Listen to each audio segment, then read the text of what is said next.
Everyone, welcome to the channel. So students, आज हम इस वीडियो में डिस्कस करने वाले हैं एक बहुत इम्पॉर्टेंट चीज़। जैसे कि आपको पता है कि आपका जो बोर्ड एग्ज़ाम है वो 11 फरवरी से चालू होने वाला है, राइट। तो यहाँ पर मैंने आपको बहुत सी चीज़ें ऑलरेडी डिस्कस कर दी हैं, बट यहाँ पर मैं आज जो वीडियो आपके लिए लेकर आई हूँ ये आपके लिए बहुत ज़्यादा ज़रूरी होने वाला है। ओके, तो यहाँ पर मैं आपको बताऊंगी, जैसे हमने पेपर पैटर्न्स देख लिए थे, यहाँ पे मैंने आपको इकोनॉमिक्स का टाइम मैनेजमेंट का भी वीडियो बनाया था जो कि आपके लाइव सेक्शन में होगा। आप लाइव सेक्शन में जाके मेरे चैनल पे जाके देख सकते हो, आपको मिल जाएगा वो वीडियो। ठीक है, तो अब मैं आपको बताऊंगी यहाँ पे कि आपको कैसे अपने पेपर के मतलब पॉइंट्स कैसे लिखने। ओके, हमें सारी चीज़ें तो पता होती है, बट हमें ये नहीं पता होता है कि हमें पॉइंटर्स कैसे लिखने या फिर आंसर को फ्रेम कैसे करना। ओके, तो यहाँ पर ये सारी चीज़ें हमें पता होनी चाहिए।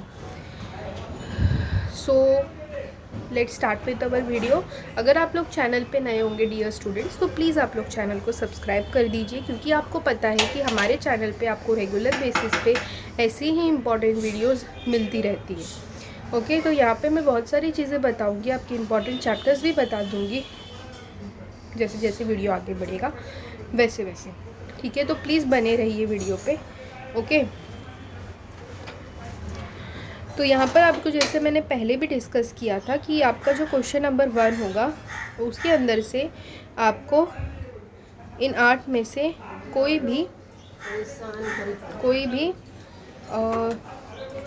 4 सब क्वेश्चंस आएंगे। 1 2 3 4 आप देख पा रहे होंगे। जो 1 है वो है चूज़ द करेक्ट ऑप्शन, 2 है कंप्लीट द कोरिलेशन, 3 है गिव इकोनॉमिक टर्म, 4 है find the odd word out, 5th है complete the following statements, 6th है choose the wrong pair, 7th है असर्शन एंड रीजनिंग क्वेश्चंस, 8 है identify the right group of pairs from the given option. Okay, तो इसमें से 4 आएगा, that will be for 5 marks.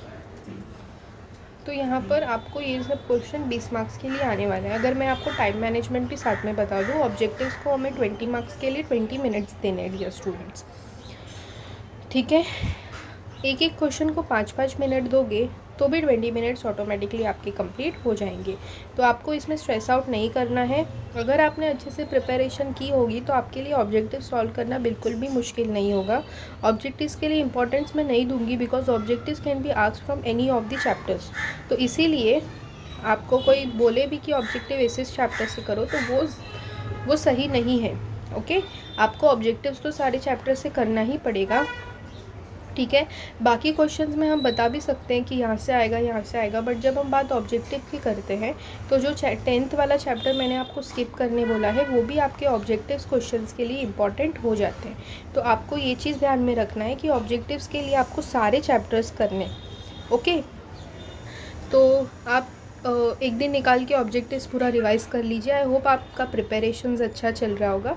आपको अगर डाउट्स आ रहे हैं किसी भी चीज़ में, किसी भी टॉपिक में, तो आप क्या करोगे, आप मुझे कमेंट सेक्शन में कमेंट करके बता दोगे। ओके, तो अकॉर्डिंगली हम क्या करेंगे, उसके ऊपर डिस्कशंस करेंगे। ठीक है, तो ये आपका काम है कि आपको मुझे कमेंट सेक्शन में कमेंट करके सारी चीज़ें बतानी है, तो ही मुझे पता चलेगा कि आपको कैसी वीडियोस चाहिए, कैसी नहीं चाहिए। ये सारी चीज़ें आपको बतानी है। ओके, तो आई होप आपको ये समझ में आएगा। फिर identify and explain the concept में मैंने आपको पहले ही बताया कि आपको 3 क्वेश्चंस पूछे जाएंगे, 5 पूछे जाएंगे, जिसमें से आपको 3 लिखने होंगे। एक आपका 2 मार्क्स का होगा। तो ऐसे 2-2 मार्क्स के क्वेश्चन के लिए आप 5-5 मिनट दोगे तो आपको 15 मिनट में क्वेश्चन कंप्लीट हो जाएगा। फिर भी हमने यहाँ पर लिखा 15 है, बट मैंने 20 मिनट दिया है। ओके, तो आप 20 मिनट में इसको आराम से कंप्लीट करने की कोशिश कर सकते हो। ठीक है, तो आपको अगर वीडियो समझ में भी आ रहा होगा ना, तो आप मुझे, और अगर वीडियो समझ में आ रहा होगा और कहीं कोई डाउट्स आपको फेस करने पड़ रहे होंगे रिगार्डिंग टू योर पैटर्न और टाइम मैनेजमेंट या कोई क्वेश्चन, तो पूछिएगा। और अभी तक आपने अगर नहीं सब्सक्राइब किया चैनल को तो प्लीज़ सपोर्ट कीजिए चैनल को गाइस, और सब्सक्राइब कर दीजिए। ठीक है, ताकि मैं आपके लिए ऐसी वीडियोस लाती रहूँ। ओके, सो डिस्टिंग्विश की अगर बात कर ले तो यहाँ पे अगर हम आइडेंटिफाई का बताएं तो 1 मार्क्स के लिए आपको आइडेंटिफाई करना होता है और 1 मार्क्स के लिए रीज़न होता है। ओके, तो वो रीज़न आपको लिखना है 1 मार्क्स के लिए। डिस्टिंग्विश बिटवीन की अगर हम बात करें तो डिस्टिंग्विश के 1 मार्क्स आपके होते हैं 1 पॉइंट के और दूसरा मार्क्स दूसरा पॉइंट का, मतलब टोटल आपको 2 ही पॉइंट्स लिखने हैं। बट अगर मेरी बात मानो तो आप 3 पॉइंट्स लिख कर आना, ठीक है। 3 पॉइंट्स अगर आपने पूरा कंप्लीट कर लिया डियर स्टूडेंट्स, तो आपको मार्क्स एनहांस हो जाएंगे। जैसे मैंने आपको, आप अगर मेरे लाइव सेशन में जाओगे तो मैंने आपको इकोनॉमिक्स पेपर प्रेजेंटेशन का जो वीडियो होगा थंबनेल के ऊपर लिखा होगा, आप प्लीज़ उस वीडियो को जाकर देखिए। उस वीडियो के अंदर आपको क्लियरली पता चलेगा कि आपको कैसे सारी चीज़ें करनी है। मैंने वहाँ पे एग्जाम्पल के लिए आपको रियल बोर्ड का जो हमारा पेपर था, जिसमें कि एक स्टूडेंट था जिसने बहुत ब्रिलियंट तरीके से पेपर लिखा है, मैंने उसके पेपर को आपको पूरा वीडियो में समझाया है।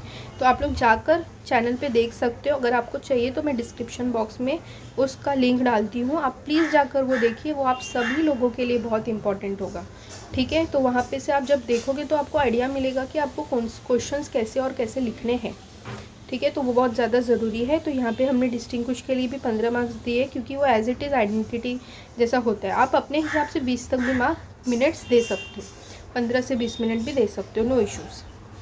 आंसर दी फॉलोइंग क्वेश्चंस की बात करें तो वो 4 मार्क्स के लिए आता है। ऐसे 3 क्वेश्चंस आपको लिखने होंगे 5 में से। तो वहाँ पर हमने एक क्वेश्चन को, मतलब पूरे टोटल मिला के 20 मिनट्स दिए। 20 to 25 में आपको ट्राई करना है कि आप उस कॉन्सेप्ट को भी क्लियर कर दूँ। फिर state with reasons whether you agree और disagree with the following statement. Same आपके लिए 4 मार्क्स का होगा। 1 मार्क्स के लिए आपको एग्री या डिसएग्री लिखना है, और बाकी के जो 3 मार्क्स होते हैं वो हमारे 3 पॉइंट्स पे हमें मिलते हैं। तो ट्राई कीजिएगा कि आप 4 पॉइंट्स लिखना, पॉइंटर में ही आंसर लिखना, पैराग्राफ में अवॉइड करना आंसर लिखने के लिए, ठीक है, क्योंकि वो आपके लिए बेनिफिशियल हो जाएगा। तो ट्राई कीजिएगा कि आप क्या करें, पॉइंटर्स में ही आंसर लिखें, क्योंकि वो आपके लिए ज़्यादा मार्क्स स्कोरिंग होता है। अननेसेसरीली आप ज़्यादा आंसर्स मत लिखिए, बिकॉज 4 का वो आपको 5 मार्क्स तो देने वाले हैं नहीं। तो इसीलिए जितना नेसेसिटी है, जितना मैं बता रही हूँ, जितना मार्क्स है, उतना ही पॉइंट्स आपके लिए सफिशेंट हो जाएगा। तो state with reasons whether you disagree और डिसएग्री, ये वाला क्वेश्चन भी आपके लिए बहुत इंपॉर्टेंट होने वाला है। फिर स्टडी दी फॉलोइंग टेबल में आपको 2 क्वेश्चन आएंगे। एक क्वेश्चन होगा 4 मार्क्स के लिए, 3 में से 2 लिखना होगा, ठीक है। तो यहाँ पर आप अगर टाइम मैनेजमेंट के हिसाब से देखो तो यहाँ पर भी 20 मिनट्स दी गई हुई है, ईच को 10 मिनट्स, ओके। तो इसीलिए ये भी बहुत ज़्यादा आपके लिए इम्पॉर्टेंट हो जाता है। आपको पूरा ध्यान, पूरा फोकस यहाँ पर देना है और अच्छे से पूरी सारी चीज़ें सॉल्व करनी है, ठीक है। तो आपको कोई भी काइंड ऑफ डाउट अगर फेस करना पड़ रहा है तो आप लोग मुझे प्लीज़ कमेंट सेक्शन में कमेंट करके बताना, so that I can report, मैं आपको चीज़ें अच्छे से बता सकूँ। लास्ट अगर हम बात करें तो वो है answer in detail. Answer in detail as it is you know, अगर किसी को चाहिए कि मेरा आंसर इन डिटेल ना छूटे, वैसे तो अगर आप टाइम मैनेजमेंट का काउंट करोगे तो भी आपका 2 आवर 10 मिनट्स ही लग रहा है, ठीक है। 2 आवर 20 या 25 मिनट्स लग रहा है, ठीक है। अगर समझो 230 आवर्स आपको लगेगा, 2 आवर 30 मिनट्स, फिर भी आपके पास आधा घंटा बचता है, जिसके अंदर आप सारी चीज़ें सॉर्ट आउट कर सकते हो, ओके। तो आज लास्ट क्वेश्चन के लिए आपको सफिशिएंट टाइम मिलेगा। अगर आपको नहीं हो रहा है तो आप ऑब्जेक्टिव्स के बाद भी डायरेक्टली उसको सॉल्व कर सकते हो। It will be very good for you, okay. तो यहाँ पर आपको ध्यान देना है कि आपने सारे क्वेश्चंस अटेम्प्ट किए हैं।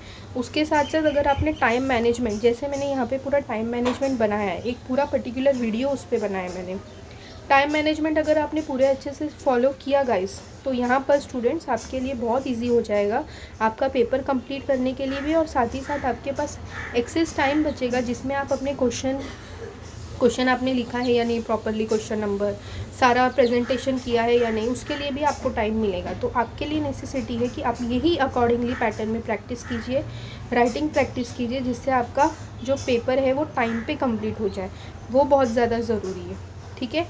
तो ये वीडियो आई होप कि आपके लिए बहुत ज़्यादा हेल्पफुल हुआ होगा, ओके। तो मैंने पूरा ट्राई किया है, मैंने इसके अंदर आपको सारी चीज़ें बताई है। 8 मार्क्स के लिए लॉ कैसा लिखना है वो आज के लाइव सेशन में मैं आपको बताऊंगी, ओके। आज जैसे कि 12 जैन है, तो आज का लाइव सेशन जो होगा 3 o'clock का, इसके अंदर मैं आपको बताने वाली हूँ। अगर आप मिस आउट करोगे लाइव सेशन तो आप बाद में देख लेना, because it will be very important for you guys, जिसके अंदर मैं आपको लॉ कैसे लिखते हैं और उसका प्लस एक्सप्लेनेशन आपको साथ ही साथ करवाने वाली हूँ, ठीक है। तो आई होप कि आपको पूरा वीडियो समझ में आएगा। फिर भी अगर आपको कोई भी क्वेश्चंस में कोई भी डाउट रह रही है तो आप लोग मुझे कमेंट सेक्शन में कमेंट करके बताना, so that I can resolve your doubts. Thank you so much dear students. अगर आपने अभी तक चैनल सब्सक्राइब नहीं किया है तो मेरी रिक्वेस्ट है आपसे कि प्लीज़ आप जल्दी से चैनल को सब्सक्राइब कर दीजिए और अपने फ्रेंड्स तक भी वीडियो शेयर कीजिए ताकि उनको भी सारी चीज़ें इंपॉर्टेंट चीज़ें पता चल पाए। Okay, thank you so much for watching. Thank you.